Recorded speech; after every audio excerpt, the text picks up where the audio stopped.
Innal hamdalillah nahmaduhu wa nasta'inuhu wa nastaghfiruh wa na'udzu billahi min shururi anfusina wa min sayyiati a'malina may yahdihillahu fala mudilla lahu wa may yudlilhu fala hadiya lahu asyhadu an la ilaha illallah wahdahu la syarika lahu wa asyhadu anna Muhammadan abduhu wa rasuluh la nabiyya ba'dah. Allahumma salli wa sallim wa barik ala sayyidina wa maulana Muhammadin ibn Abdillah wa ala alihi wa ashabihi wa man tabi'a hudahu ila yaumil qiyamah. Amma ba'd, fa ya ayyuhan nas ittaqullah thumma ittaqullaha haqqa tuqatih wa la tamutunna illa wa antum muslimun. Ma'asyiral muslimin, jamaah salat Jumat yarhamukumullah. Hidup ini penuh dengan cobaan, ujian, masalah, dan problem. Jalan tidak akan selamanya lurus. Pasti kita akan menemukan belokan-belokan yang berkelok-kelok. Jalan tidak akan selamanya rata. Satu saat kita akan menemukan tanjakan yang terjal membahayakan, dan di saat lain akan menemukan turunan yang sangat curam dan juga membahayakan. Hal ini tiada lain adalah sengaja Allah menciptakan demikian, merupakan sunnatullah, bahwa dalam hidup ini kita akan menghadapi berbagai macam masalah serta problem. Hikmahnya, tujuannya, yang pertama adalah melatih agar manusia itu menjadi orang yang tangguh, tidak mudah kalah sebelum bertanding. Untuk ngeok meme dipacok, memoko meme nanggung. Kemudian yang kedua, agar kita berpikir, kita terus menggali ilmu, bagaimana cara keluar, mencari solusi. Sebab masalah dan problem bukan untuk dihindari, tetapi untuk dihadapi, serta selanjutnya untuk dipecahkan. Maka salah satu yang ditawarkan Al-Quran dalam rangka menghadapi berbagai macam ujian, musibah, wabah, problem dan masalah adalah hendaknya bertawakal kepada Allah Subhanahu wa Ta'ala. Hal ini difirmankan Allah di dalam surah At-Taubah atau Al-Bara'ah ayat ke-51. A'udzu billahi minasyaitonir rajim. Qul lan yusibana illa ma kataballahu lana huwa maulana wa 'ala Allahi falyatawakkalul mu'minun. Katakanlah, sekali-kali tidak akan menimpa musibah, bencana, ujian, bala, wabah, problem, masalah kepada kita selain apa yang telah ditentukan dan ditetapkan Allah bagi kita. Dialah pelindung kami, dan kepada Allah lah hendaknya orang-orang beriman itu bertawakal, berserah diri. Jamaah yarhamukumullah, kalau kita gali rahasia kata kul di dalam Al-Quran, sedikitnya ada 3. Yang pertama, ketika di dalam Al-Quran dikatakan kul seperti ayat tersebut, maka yang pertama ini merupakan pertanyaan dari masyarakat, pertanyaan dari kaum, dari umat, dan pertanyaannya langsung dicantumkan di dalam ayat tersebut. Kita lihat di dalam surah Al-Baqarah ayat ke-222, ada ayat yang berbunyi wa yas'alunaka 'anil mahid qul huwa adzan fa'tazilun nisaa fil mahid. Jawaban dan pertanyaannya dicantumkan dalam rangkaian ayat tersebut. Kemudian contoh lain di dalam surah Al-Baqarah ayat 189, yas'alunaka 'anil ahillah qul hiya mawaqitu lin-nasi wal hajj. Kemudian di dalam surah An-Nisa 176, yastafuna qulillahu yuftikum fil kalala, dan seterusnya dan seterusnya. Kemudian yang kedua, menjawab pertanyaan yang memang pertanyaannya tidak dicantumkan alias menjadi sebab turunnya ayat tersebut yang dikenal dengan sebutan asbabun nuzul. Seperti kita lihat di dalam surah Al-Kafirun, qul ya ayyuhal kafirun. Ini menjawab dari pertanyaan, tapi pertanyaannya tidak dicantumkan. Demikian pula dengan Al-Ikhlas, qul wallahu ahad, qul a'udzu birabbil falaq, qul a'udzu birabbin nas. Ini semua menjawab pertanyaan yang pertanyaannya tidak perlu dicantumkan. Dan yang ketiga adalah untuk mengkantor komentar-komentar miring dari orang-orang yang tidak suka terhadap Islam, dari musuh-musuh Islam, seperti yang termaktub di dalam surah At-Taubah ayat ke-51 di atas. Mereka mengomentari, membuli Islam, menghina Islam. Mereka mengatakan bahwa umat Islam itu yang senantiasa membawa sial, sehingga turunnya wabah, penyakit, bencana, musibah, dan lain sebagainya. Al-Quran menyatakan qul la yusibana illa ma kataballahu lana, dan seterusnya. Selanjutnya,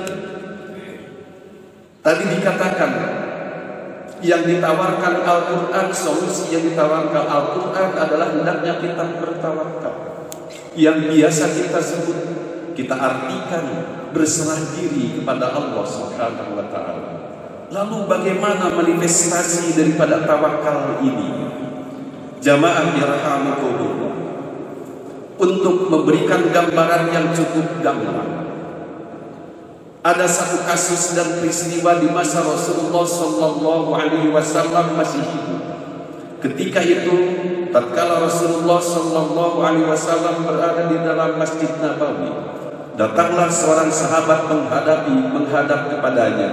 Setelah membaca salam, lalu Rasul bertanya, pakai apa kamu datang ke sini? Sahabat itu menjawab, alal faras ya Rasulullah, kami menunggang kuda. Begitu jawabnya. Lalu Rasul bertanya yang kedua, nah sekarang kudanya ditaruh di mana? Sahabat ini menjawab, aku lepaskan saja di luar dan aku serahkan kepada Allah Subhanahu wa ta'ala. Jamaah yarhamukumullah, nampaknya ini sahabat itu begitu kuat tauhidnya, begitu kuat kepercayaannya kepada Allah Subhanahu wa ta'ala, sehingga apapun tidak memerlukan upaya-upaya lahir, ia hanya berserah diri kepada Allah, dan ia menerjemahkan, menafsirkan, itulah tawakal yang sesungguhnya. Tetapi Rasulullah tidak demikian adanya. Kata Rasul, bukan begitu yang namanya tawakal. Simpan taruh, tempatkan kuda itu di tempatnya, kemudian tambah, ikat di tempatnya. Sesudah diikat, baru kamu serahkan kepada Allah Subhanahu wa ta'ala. Apa hasil akhirnya? Seandainya terjadi hal-hal yang tidak diharapkan, maka disitulah fungsinya kita berserah diri kepada Allah Subhanahu wa ta'ala, yakni tidak sampai membuat diri menjadi putus asa.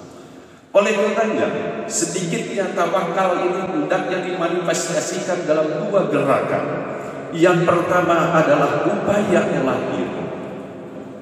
Kalau masa COVID-19 seperti sekarang ini, protokol kesehatan menentukan kepada kita, hendaknya kita melakukan physical distancing, social distancing, bermasker di tempat umum, cuci tangan pakai sabun, dan lain sebagainya, dan lain sebagainya.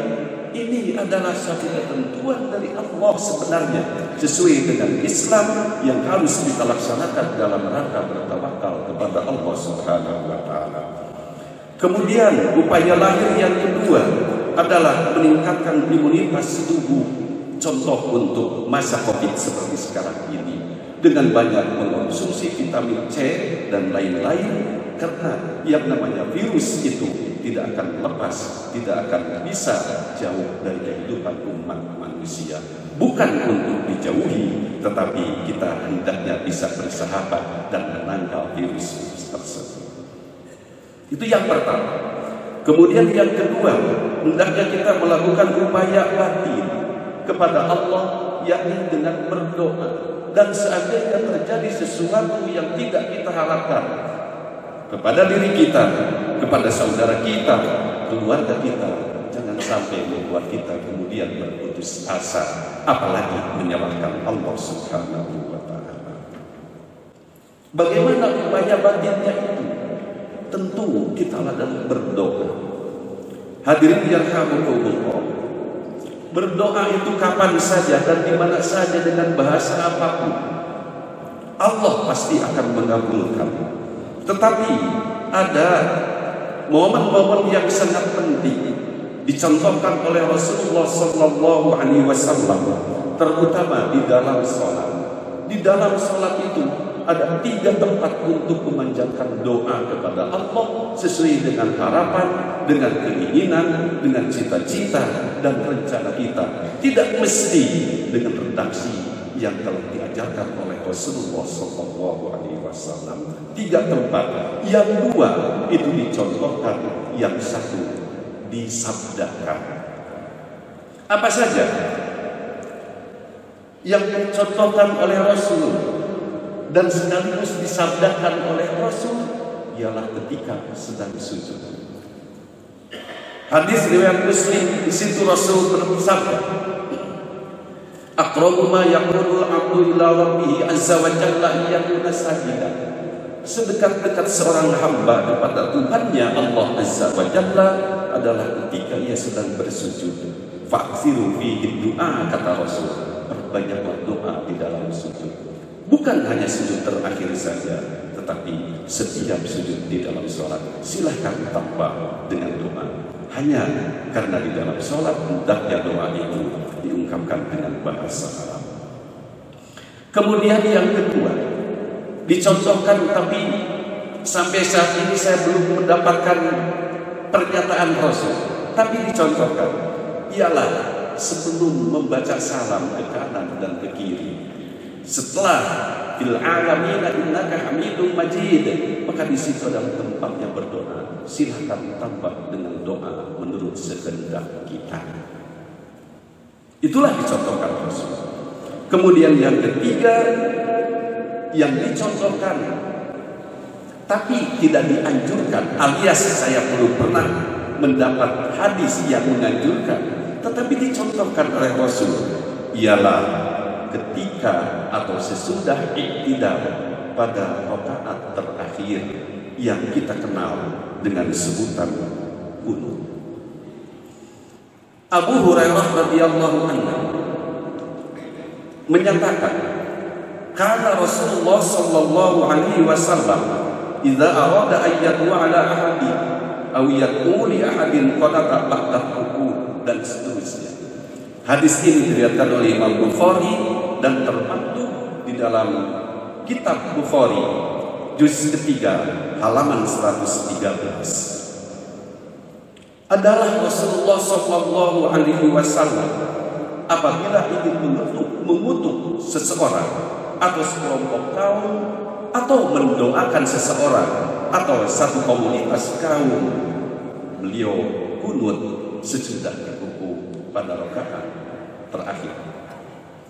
Bagi orang yang memahami rahasia bahasa Arab, tentu akan memahami dengan ungkapan kana, diawali dengan kata kana. Ini artinya merupakan kebiasaan Rasul. Bukan hanya sekali 2 kali saja, tetapi sudah terbiasa Rasul begitu. Kalau akan mengutuk kaum, itu berdoanya di dalam qunut. Mendoakan sekelompok kaum, juga mendoakannya di dalam qunut. Hanya kita ini seringkali terprovokasi, katakan, atau salah paham dengan hadis yang menyatakan bahwa Rasulullah Sallallahu Alaihi Wasallam itu qunutnya hanya selama sebulan. Betul, hadis itu berbunyi, qanata Rasulullah Sallallahu Alaihi Wasallam ala ahya'in minal arab syahwat thumma taraka. Rasulullah Sallallahu Alaihi Wasallam qunut mengutuk salah satu suku Arab selama sebulan, kemudian menghentikannya. Yang dihentikan itu adalah qunut yang isinya mengutuk orang lain karena memang tidak disyariatkan selanjutnya. Adapun kunut yang mendoakan kebaikan bagi kita, bagi yang lain, tetap saja dianjurkan, dan ini biasa dilakukan oleh Rasulullah Sallallahu Alaihi Wasallam. Itulah sebabnya MUI memfatwakan pada masa COVID ini dianjurkan setiap umat Islam di dalam salat fardu, bukan hanya subuh saja, dari duhur sampai dengan subuh hendaknya melakukan kunut yang kemudian kita kenal dengan sebutan kunut nazilah. Mudah-mudahan Allah Subhanahu wa Ta'ala melepaskan dan memindahkan kita dari wabah yang tengah melanda umat manusia, khususnya kita sebagai umat Islam. Barakallahu li wa lakum fil ayati wa dzikril hakim wa taqabbal minni wa minkum tilawatahu innahu huwas samiul alim. Allahumma salli ala sayyidina Muhammad wa ala ali sayyidina Muhammad.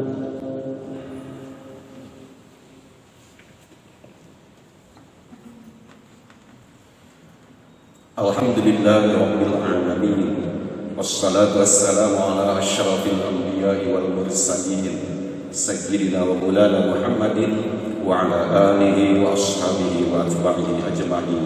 Asyhadu an la ilaha illallah malikul haqqul mubin wa asyhadu anna Muhammadan abduhu wa rasuluhu shadiqul wa'dil amin. Ittaqullah wa syabbiru fis-sa'i ala mardati la'allakum tuflihun fid dunya wal akhirah. A'udzu billahi minasy syaithanir rajim. Innallaha wa malaikatahu yusholluna 'alan nabi ya ayyuhalladzina amanu shallu 'alaihi wa sallimu taslima. Allahumma shalli 'ala sayyidina Muhammadin wa 'ala alihi wa ashabihi wa azwajihi wa atba'ihi ajma'in. Amin ya rabbal alamin. Allahumma ighfir للمؤمنين والمؤمنات والمسلمين والمسلمات الأحياء منهم والأموات. ربنا لا تؤاخذنا إن نسينا وأخطأنا. ربنا ولا تحمل علينا إصرا كما حملته على الذين من قبلنا. ربنا ولا تحملنا ما لا طاقة لنا به واعف عنا واغفر لنا وارحمنا أنت مولانا وانصرنا على القوم الكافرين. ربنا هب لنا من أزواجنا وذرياتنا قرة أعين واجعلنا للمتقين إماما. ربنا آتنا في الدنيا حسنة وفي الآخرة حسنة وقنا عذاب النار وادخلنا جنة مع الأبرار يا عزيز يا غفار يا رب العالمين. والحمد لله رب العالمين. عباد الله يأمر بالعدل والإحسان وإيتاء ذي القربى وينهى عن الفحشاء والمنكر والبغي يعظكم لعلكم تذكرون. أستغفر الله لي ولكم.